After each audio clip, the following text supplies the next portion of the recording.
Hey, what's going on YouTube? It's your boy E and I'm back. I'm up here at the park just letting the bulls get some time out. I'm with Beijing and Too Fat as usual.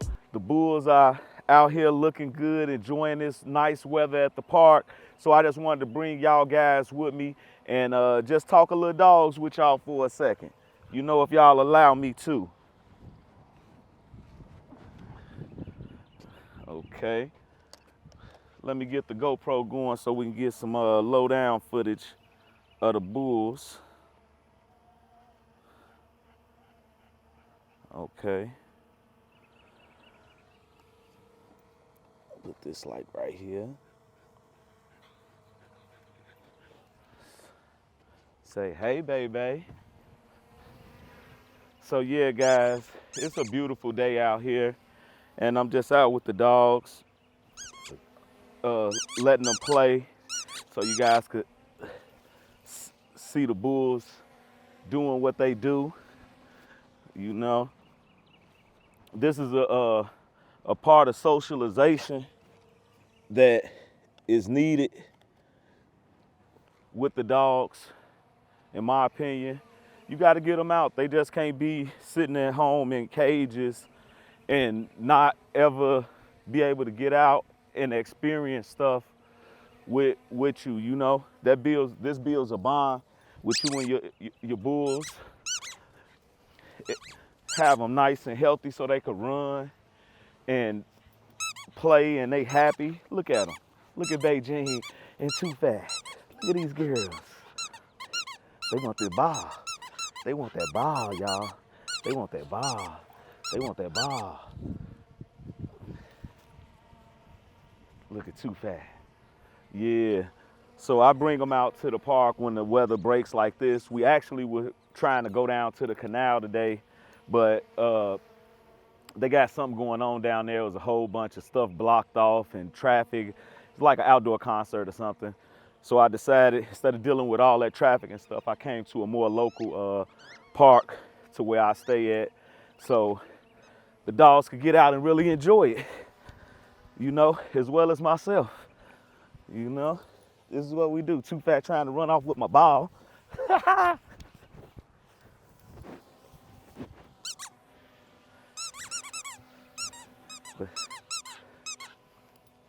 Beijing.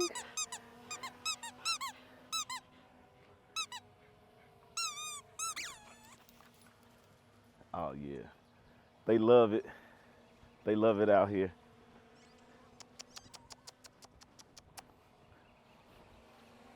But these two females are gonna be a big part of my future plans, especially Too Fat. Her being a third generation production off of K3 bred to Nanu. The bone and the mass that this pups carries as a female is second to none, baby. I'm telling you, it really does hit home when you see her in her natural habitat, just how really stoked she is. And she moves so well. I didn't want to put too much weight on her too soon because that can corrupt the dog and mess their structure up. So I'm trying to keep her weight down, but she just carries so much mass. It's like no matter how little I feed her, she keeps her weight up. So that's definitely a good thing as far as that go. And her mom right now has been bred to my boy Frodo. We waiting to confirm. Hopefully everything goes according to plan with that breeding. That's will be my first 2 times champion baby fat breeding. Very, very special to me. You know, I built my line off of solid females. Champion baby fat was my first generation production. I bought her mother from the Ohio Bully Camp's Josh Leach. He produced her off of Big Boy and Marshmallow. She was the first pick female off of that breeding, and I got her, and I was happy to have her. True extreme female, one of Big Boy's best daughters, hand down. The muscle tone, the mass, the head. Uh, she was truly truly a she-male. About 16 inches, 85 pounds, 25-inch head. You didn't see females built like that. You don't see females built like that a lot. You know, that's something that most people haven't achieved yet, and it really is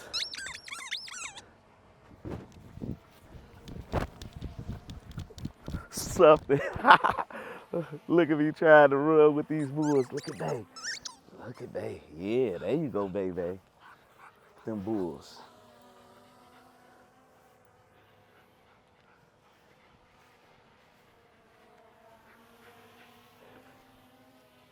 So when I purchased Fatty, I knew that I was gonna use her as the foundation of everything that I'm doing. So when I bred her the Oro, it was bittersweet because I ended up only getting one pup off of the breeding, and I was hoping for more. You know, as a breeder, you want more. You know, I'm sit here and be honest about it, because I mean, wanted to make my money back and also have, uh, a couple of dogs to pick from. But it didn't turn out like that. I only got Champion Baby Fat, but she turned out to be the one that I needed, and I'm able to build. I've been able to build off of her, uh, build my program off of her, because she's such a solid female. She's been out of the country winning. She's won here. She's won all through the United States. She's one of the top females, to ever do it, in my opinion. And she produces with every breeding that I've put her to. With Harry, she gave me my boy King Baby and her mom Nanushka. With Smeagol, she gave me my boy Frodo and Kiro. She was just bred to K2, and she gave me Block Baby. I wish it was more, but that's how the cookie crumbles sometimes. She just was bred to ODB's Big Papa, and I'm hoping for her largest litter yet. Got to keep my fingers crossed, y'all. Keep y'all fingers crossed too. So hopefully that works out the way that we want it. And so hopefully she has her biggest litter yet with Big Papa, because that would be greatly, that would be something, because that dog is awesome. I love that dog. His structure, the mass, the movement. That's where, if you've noticed how my the breedings that I've been doing lately, that's where I'm taking my program to. Like, a lot of people, they just trying to breed for height and shorten up the dogs. Like, I have my dogs about the height that I feel is good. I hope this wind ain't bothering it too much. But I have my dogs the height that I feel is good for them. When you start making the dogs and compacting them shorter, and more and more, it affects the function and the structure of the dog. High rears, you start getting dwarfism traits and stuff like that. I don't have that within my dogs, and so I don't want it. Where I'm at now is I have the height, I'm adding mass. Every stud that I've used is a massive stud. With this wave of breedings that I'm doing, I bred to K2 and K3, both massive, throw mass with every breeding. I just bred Champion Baby Fat, which is her grandmom, and her grandmom as well. I bred her to ODB Big Papa, another about 100-pound bull. Not that super short. My females are gonna knock it down, I already know that. So I also bred my golden child daughter, Lizzo, to Bluegrass Bullies Zelato, owned by my guy Nate Wood. And he's a 100-pound, 26-inch head beast. Lizzo is more like a 13-inch, 12 and a half, 13-inch, 60-pound, I mean, she-male. So it's gonna work out great because I'm a still have the height that I want, you know, get me about a 14-inch male that's about 85 pounds, you know, with a 25-inch head or so with great movement. See, Lizzo was starting to get a little bit too short where it could start restricting her movement. So I used him to bring her up just a tad to lengthen the hock. And so the movement and the structure will be there and still add that mass and bone and head that that boy carries. You know, I'm giving y'all a little bit of game right now, but I'm giving y'all a little bit of game right now. But hey, this is what it's about. It's about learning how to breed and breed better. You know, call this breeding 101. I said I was gonna make a series called Breeding 101, you know, just giving out some tips. You know, a lot of people wonder, like, I haven't done any real heavy line breedings on my before now because I didn't want to line breed off of somebody else's dog that I don't know. Like my dogs, I know Champion Baby Fat, I know King Baby, I know Frodo, I know their health, I know the different traits that they have as far as they structure and all that. So when I'm strongly line breeding or inbreeding, I believe that you should know the dogs that you're doing this off of, and they should be very sound dogs because when you doubling up on the genetics, you doubling up on the good, but you're also doubling up on the bad. So with that being said, you don't want a dog that's half good, half bad, in my opinion, like to double down on the genetics. Sometimes, you know, you use a tool dog to get the type of tool that you need for your yard. And once you get that, you don't go back to the tool dog with your production because if you do that, you're gonna set it back and go back and have the issues that the tool dog has. You know, if you understand what I'm saying. So that's why you really got to be careful. That's why I've chose to build this way. I know Baby Fat is a sound female, no issues. So I'm building an empire off of her. I produced and own 3 of her sons. Hopefully I have a 4th off of Big Papa. I own her best daughter, Nanushka, which produced my girl Too Fat right here, which is a 3rd generation production. This girl right here is key to a lot of things that I have planned for the future with my blood. You know, I'm probably gonna be breeding her back to her Uncle King Baby. She might see Lord Frodo. I'm gonna outcross her as well to a stud to be determined later. Now, Beijing right here, I don't know, cause she's a micro and I'm still, you know, debating on what I'm gonna do with her. So that's to be determined. You know, I might put her up for sale. I might co-own her, but she's a beautiful girl, beautiful headpiece. Yeah, yeah. Loving this sun out here, loving this beautiful day. This Too Fat want this ball. Too Fat want her ball. She want that ball.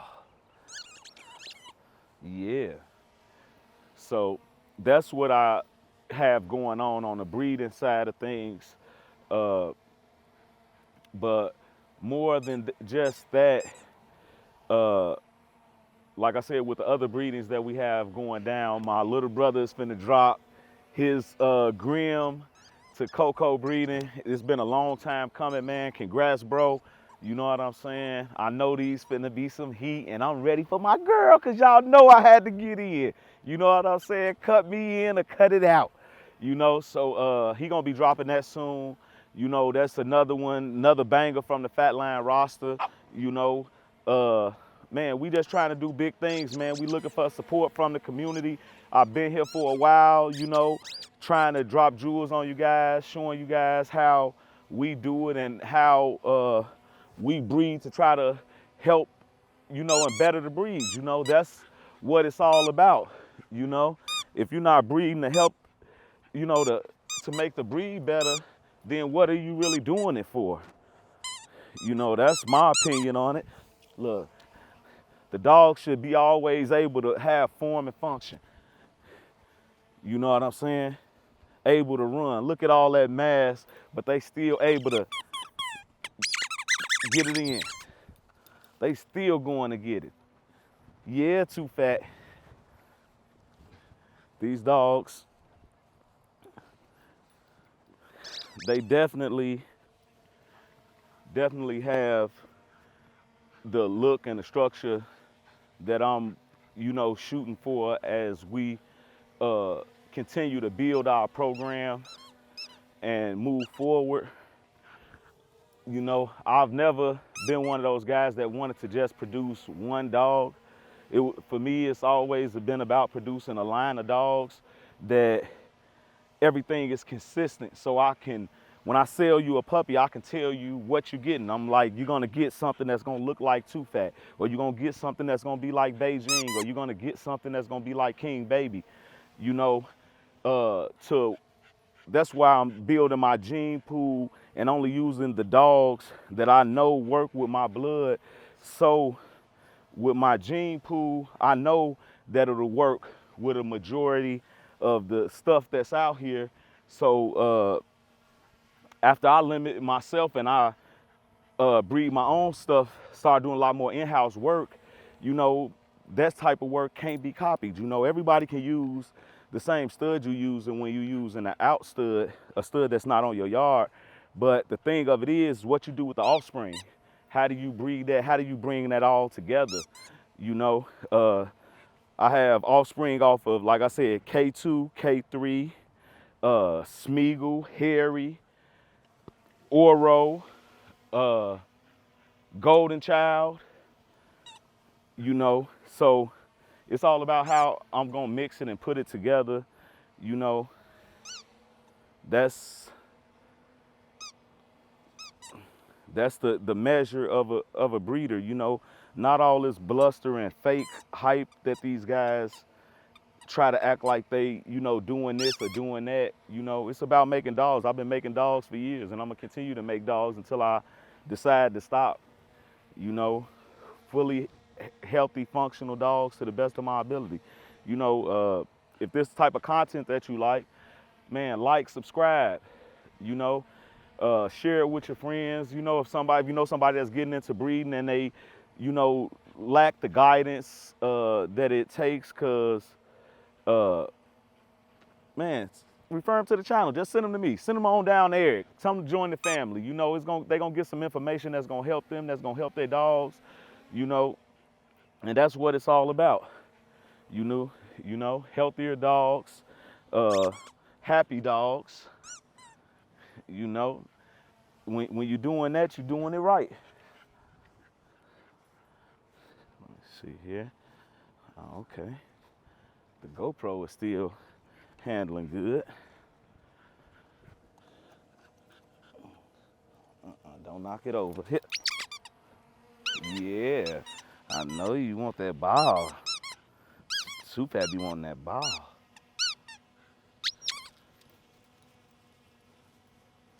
Oh yeah. Get them out. I'm gonna get them real tired. So when they get back home, they just gonna want to chill out and do them. But yeah, as I said, if this type of content y'all like, man, like, subscribe. You know, if it's any type of subject that y'all want me to cover that y'all don't know or are curious about, if I know it, hey, I'm willing to drop it. And if I don't, I'll research it and, you know, put it out here for you guys, because, you know, hey, this is what it's about. That's what we doing over here at the Fat Line, you know. We, man, just trying to make better bulls and help other people make better bulls. So like I said, if that's what you into, man, like, subscribe, drop them comments down below, join the family. Let's do this. Let's do this. This is what we doing. This is it. Right here, Fat Line, your boy E, and I'm out.